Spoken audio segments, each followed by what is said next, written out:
This video is sponsored by Skillshare. As animating is both my hobby and my job, balancing the two and making sure I have enough energy for both is often quite difficult. You should make time for the things you want to make, the skills you want to learn, and the things that bring you joy. But if you're working full-time, finding the energy and motivation to work on personal projects after a full day at work, or even on your days off, can feel like an impossible task. Fun personal project I've been dreaming about and planning in my head for the last 3 months? Or dry corporate explainer that won't go in my showreel or on my website, but pays the bills? I mean, the choice is obvious which one I should do first. Something terrible's happened. I think I manage my time well enough that I can do both freelance, personal work, and occasionally step outside to do something social with friends and family. But a free day doesn't always feel productive, and the first sign that my motivation is low or non-existent is that I will procrastinate, even with things I want to work on, and there's usually a few reasons for this. Firstly, I've been overworking to meet deadlines and haven't been looking after myself.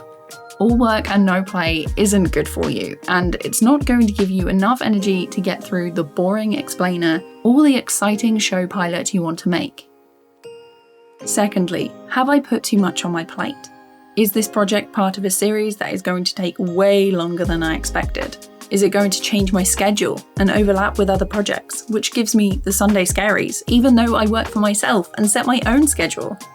Thirdly, is there something more fun and exciting I'd rather be doing? Is that thing trying to take over my life and completely ruin any chance of being consistent?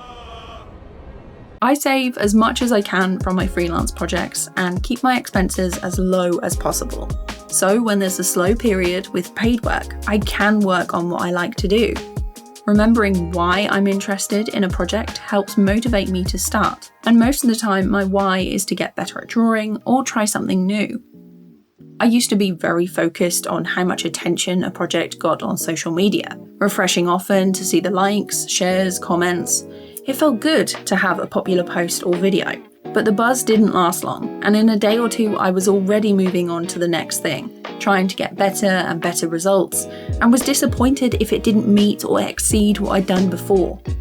Posting to social media and using likes and comments as your motivation means you're at the mercy of the algorithm, and the results likely won't be consistent. On Instagram, it took me years to reach 2,000 followers, and then when they added Reels, one video got me to 17,000 followers after just 2 weeks, and I felt terrible. Making things because you're passionate about them, because your project means something to you, or because it's going to help you learn and develop your skills is much more satisfying. The buzz and sense of achievement lasts longer, and you can track your progress by looking back at old work, seeing how far you've come, and hopefully this will encourage you to keep going. So if I've started a project, that's great. How do I keep going when there's so much left to do? Firstly, I'll break down a large task, like make video or make animation, into smaller individual tasks. I'll write up a plan for how long I think each task will take, and add them to my calendar, making sure that there's no more than 1 or 2 tasks per day. This leaves me enough wiggle room that I can work on freelance afterwards, and make sure that I'm looking after myself too. If you want completing tasks to feel more like a game, you can make your schedule more visual, colour code your progress, or add in rewards when you reach a milestone. When I graduated university, I bought myself an art book or 2. Now when I complete a big project, I grab lunch out in the city and go to the cinema. I've recently been keeping a copy of the list on my phone so I can keep track of everything I've finished. And on bad days, remind myself that I have been working hard, and I'm not useless or lazy when I see a lot of stuff I need to finish next week. Obviously, I'm not going to be super productive all the time. I'm not super productive even half the time. Life will get in the way. You might be tired or ill and need some downtime to relax and do something outside of art that you enjoy, and that's fine. I bought these acrylic paints last year because I wanted to get back into making more physical art, and I've used them twice. Honestly, I wasn't all that confident with them and previous attempts weren't very successful, which is why I've been taking this class on Skillshare. If you haven't heard of Skillshare before, they're a platform that has thousands of classes on a ton of different topics like graphic design, photography, music, cooking, business. So if you're looking to take your skills up a notch or learn something new, there's plenty to choose from. The videos are short and easy to follow, perfect for watching when travelling or having on in the background while I work. Switching from digital to physical art is a nice change, and I've been watching classes and sketching as warm-ups before I start on my other projects. There can be a lot of pressure to come up with an idea to work on when you're trying to learn something, but classes often have projects for you to try and you get to see what other people have submitted as well. Previously, I've taken classes on editing and colour grading, which I'd really recommend, and I hope what I've learned so far has been showing up in the videos because I feel like I've improved. So thank you again to Skillshare for sponsoring this video. If you want to try any of these classes for yourself or have a look at what's available, the first 1,000 people to join through my link in the description will get a 1-month free trial.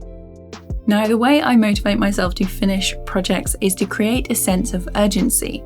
I can make deadlines for myself, but there's a chance I'll put it off. The way I avoid this is to find other creatives or friends to hold me accountable. We'll tell each other about our projects and set a deadline for the first round of deliverables to show each other. If I don't complete the task in time, not only have I delayed my own project I really want to make, but I've disappointed my friend, who is usually excited to see what I'm working on. To stay focused while I'm working, I'll use a short timer to get started, or the Pomodoro method. And because the first timer is short and I've already started working, by the time the break comes, I'm already in the swing of things and usually keep going. Co-working calls, joining online communities with other creatives, and playing art live streams in the background while I work helps a lot.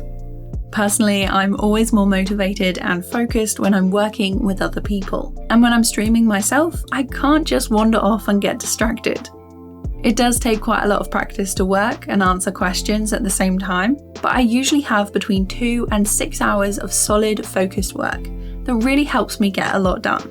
As always, I hope this video helped, and if you want to find out more about my animation process, take a look at this.